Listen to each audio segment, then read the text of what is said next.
वहीं जामा मस्जिद में हरिहर मंदिर के होने को लेकर उठे विवाद और हिंसा के बाद से ही संभल सुर्खियों में। एक शहर जो सनातनी आस्था के अवशेषों के ऊपर जबरन खड़ा तो कर दिया गया, लेकिन हर बीते वक्त के साथ संभल की परतें खुल रही।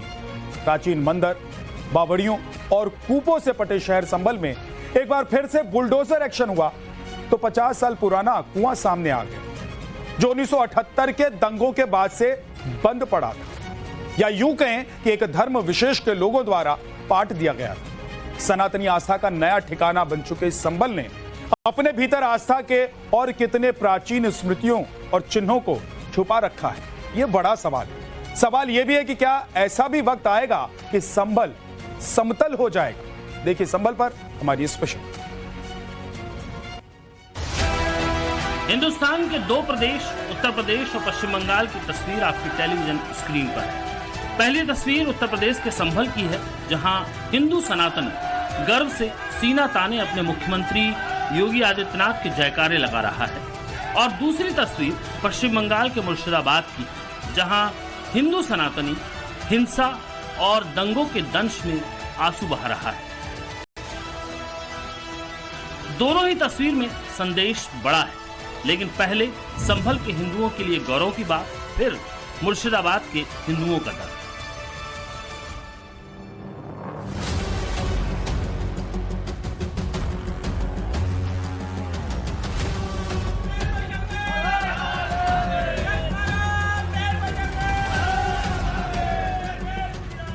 हर हर महादेव और जय जय श्री राम के नारों के उद्घोष के साथ उत्तर प्रदेश का संभल हर बीते दिन के साथ अपने गर्व से कुछ ऐसा सामने ला देता है जो संभल में रहने वाले सनातनियों को उत्साह और उमंग से भर देता है।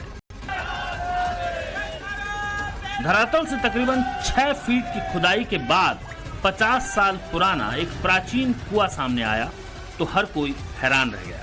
तस्वीर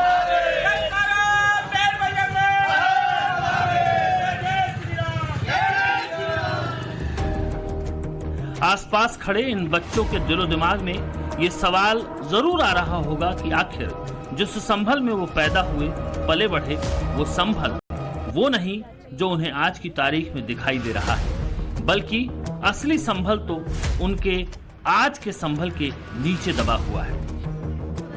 तकरीबन आधी सदी यानी बीते 50 सालों से संभल के सनातन इतिहास को किस कदर दबाने की कोशिश की गई, किस तरह असली संभल के सीने पर एक नया संभल खड़ा कर दिया गया, ये चौंकाने और हैरान करने वाला सवाल है। जिस जगह संभल प्रशासन का पीला पंजा यानी बुलडोजर संभल की सच्चाई सामने ला रहा है, वो जगह संभल की सराय तरीन घास मंडी कहलाती है।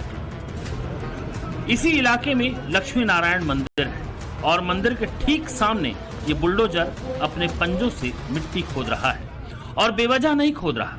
इस खुदाई में जो सामने आया है उसे देखिए। तकरीबन 5 से 6 फीट की खुदाई के बाद सराय तरीन घास मंडी में लक्ष्मी नारायण मंदिर के ठीक सामने ये कुआं मिला है। बड़ा ही प्राचीन कुआं है। करीब 7 से 8 फीट कुएं को भी खोदा गया, यानी कुएं की मिट्टी को निकाला गया।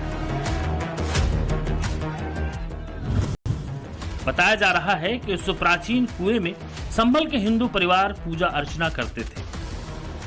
शादी और विवाह के दौरान या फिर घर में कोई बच्चा जन्म लेता तब इस कुएं को पूजा जाता। लेकिन 1978 के दंगों के बाद इस प्राचीन कुएं को बंद कर दिया गया, क्योंकि 1978 के दंगों के बाद इस इलाके में एक वर्ग विशेष के लोगों का आधिपत्य हो गया। लक्ष्मी नारायण मंदिर था हमारा, उसका एक कूप है लक्ष्मी नारायण कूप, जो पिछले कई वर्षों से बंद था और 78 के दंगों के बाद ये बंद हो गया। तो क्या नगर पालिका ने खुदाई कराई? क्या नगर पालिका के सहयोग से खुदाई कूप निकला है? क्या होगा? कूप है, आप देख सकते हैं, बहुत पुराना कूप है। हमारे यहाँ पूजा हुआ करती थी। हमारी जैसे बहुएं आती हैं उनकी पूजा होती है, हमारे यहाँ बच्चे होते हैं उनका पूजन यहीं होता था। कितने साल से बंद? ये करीबन 50 साल से बंद है। 78 के दंगों के बाद ये बंद हो गया और आज प्रशासन के सहयोग से, योगी जी के सहयोग से ये खुला। संभल की परतें खुल रही हैं, संभल की असलियत सामने आ रही है। संभल का हिंदू समुदाय लंबे समय से इस प्राचीन कुएं को खोलने की मांग कर रहा था। जिसके बाद नगर पालिका एक्शन में आया और घासमंडी इलाके में हिंदुओं की निशानदेही पर खुदाई शुरू की। जैसे ही घंटे 2 घंटे की खुदाई में कूप के अवशेष सामने आए, पूरे संभल का सनातनी खुशियों से झूम उठा। हर तरफ हर हर महादेव और जय श्री राम के साथ साथ मोदी और योगी के नारे लगने लगे।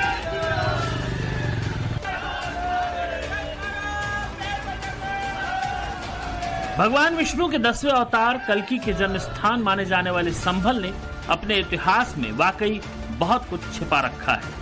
खासकर 1978 के दंगों के बाद से तो संभल की डेमोग्राफी ही बदल गई। होली के 4 दिन बाद 29 मार्च 1978 को संभल के गली मोहल्लों में जब नफरत की आग भड़की तो 40 से ज्यादा दुकानें जला दी गई। उस आग में 2 दर्जन से ज्यादा हिंदू दुकानदारों को फेंक दिया गया। लूटपाट, मारपीट और फिर बेरहमी से नरसंहार किया गया। पुलिस रिकॉर्ड में जो दस्तावेज हैं, उसमें 184 लोगों की हत्याएं की गई। इसके 5 साल बाद तक संभल शांत रहा, लेकिन फिर 1953 में शिया सुन्नी के बीच संघर्ष हुआ। 1958 और 1962 में हिंदू मुस्लिम दंगे की 2 घटनाएं। 1976 में भी संभल में दंगा भड़का। 209 हिंदुओं की निर्मम हत्या वहां हुई है संभल के अंदर, 209 हिंदुओं की। और एक भी बार किसी ने उन निर्दोष हिंदुओं के लिए कभी 2 शब्द नहीं कहे, उनके प्रति, उन परिवारों के प्रति संवेदना के शब्द नहीं कहे। इस तरह हिंदुओं के लिए असुरक्षित हो चुका संभल हिंदू परिवारों के पलायन का कारण बना और देखते ही देखते संभल में एक धर्म विशेष के लोगों का आधिपत्य सा हो गया। जमकर अतिक्रमण हुआ। अतिक्रमण की ये तस्वीर संभल के सांसद जियाउर रहमान बर्क के घर की है। किसी की मजाल जो बर्क के घर के सामने इस बुलडोजर की कार्रवाई को रोक दे। योगी का बुलडोजर बेखौफ और बेधड़क चल रहा है। यही अंतर है योगी आदित्यनाथ के प्रशासन में और पश्चिम बंगाल की मुख्यमंत्री ममता बनर्जी के प्रशासन में। मुर्शिदाबाद में वक्फ कानून के खिलाफ सैकड़ों हिंदुओं के घरों को जला दिया गया। लूटपाट और हिंसा की गई। चीखती बिलखती महिलाएं अपने परिवार के साथ पलायन को मजबूर हो गई। लेकिन इन लोगों के लिए ममता बनर्जी के प्रशासन ने क्या किया? उल्टे पुलिस पर आरोप लगे कि उन्होंने दंगाइयों का साथ दिया। पीड़ित हिंदू परिवार अपनी मुख्यमंत्री की तरफ टकटकी लगाए देखते रहे कि वो उनसे मिलने आएंगे, उनके जख्मों पर मरहम लगाएंगे। लेकिन अफसोस, ममता बनर्जी ने ऐसा कुछ नहीं किया।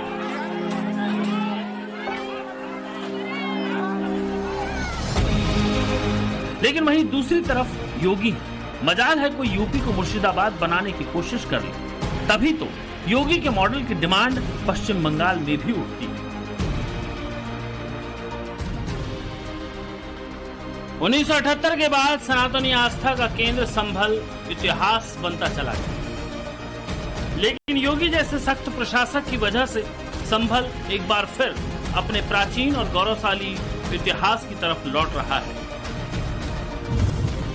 संभल के मुस्लिम बहुल इलाके खग्गू सराय में 46 सालों से बंद पड़ा ऐतिहासिक शिव मंदिर मिला है।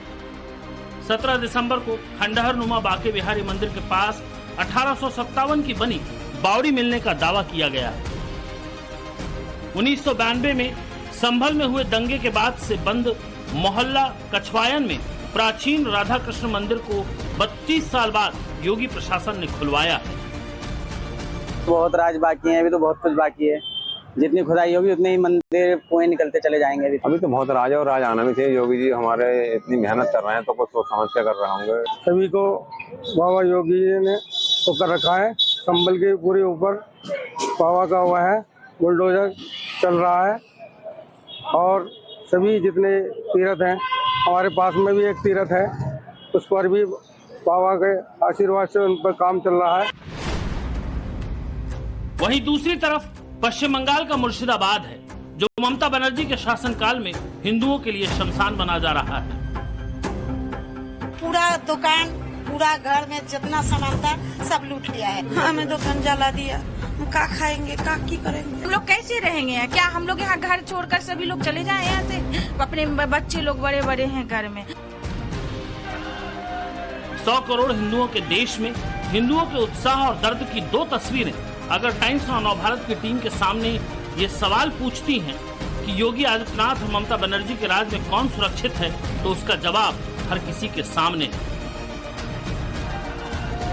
Bureau report, times now Navbharat.